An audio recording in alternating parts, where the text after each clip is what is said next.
Hi, I'm Charlie Nardozzi of the National Gardening Association. It may look like fall all around me, but I'm thinking about spring. Today I'd like to talk to you about how to plant spring flowering bulbs. There are a number of bulbs that flower in spring, such as the traditional daffodils, tulips, and crocus, and the unusual scillas, fritillarias, and galanthus. The one thing they all have in common is they need to be planted in fall, chilled through the winter in order to flower in the spring. That means you need to plant them in different times in different areas of the country. So for the north, you need to plant them in September and October, whereas in the south and the west, you might have to plant them in November and December. As long as the temperatures are below 60 degrees in the soil, you're in good shape. If you're in real mild weather areas, then you might have to use special bulbs, such as the species tulips or the paper white narcissus that don't need a winter chilling to grow. In order to get the most flowering from your bulb plantings, it's good to plant early, mid, and late season varieties of the same type of bulb, or just plant different bulbs.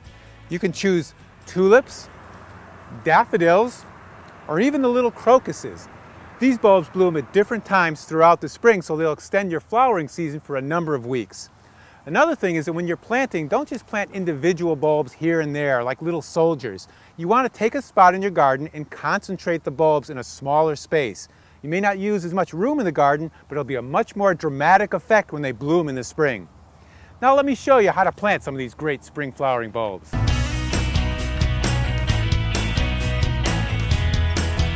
You want to choose a location that's in full sun with nice, well-drained soil. The nice thing about mixing bulbs in with your annual and perennial flowers is that once the bulbs are done blooming, the annual and perennial flower foliage will cover them up so it doesn't look so bad in the garden. You want to dig your hole about 3 to 4 times the height of the bulb deep. So if you have a 2-inch tall bulb, you want to plant it about 6 to 8 inches down into the soil. If you're in an area where woodchucks, squirrels, and voles are problems, you can do a couple of different things. You can plant daffodils. They don't really like to eat daffodils at all. You can use a wire mesh fencing and cage and put it right in the hole and plant right on top of that. Or you can spread some crushed oyster shells.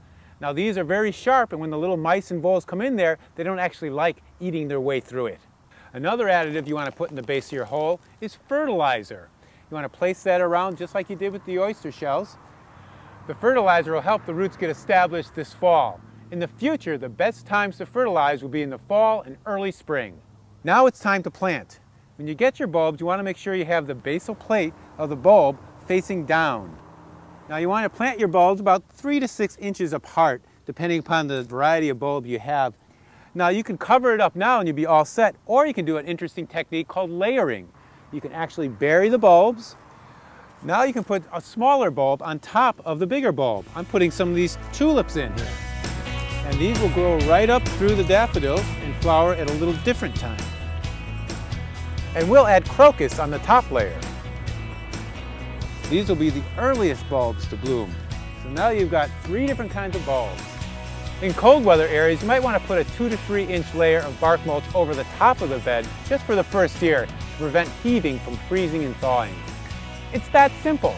In the spring, you'll be amazed at the beauty of the colors and textures of the bulbs that you planted in your garden that previous fall. For more information on how to plant bulbs in your garden, visit our how-to library at www.garden.org.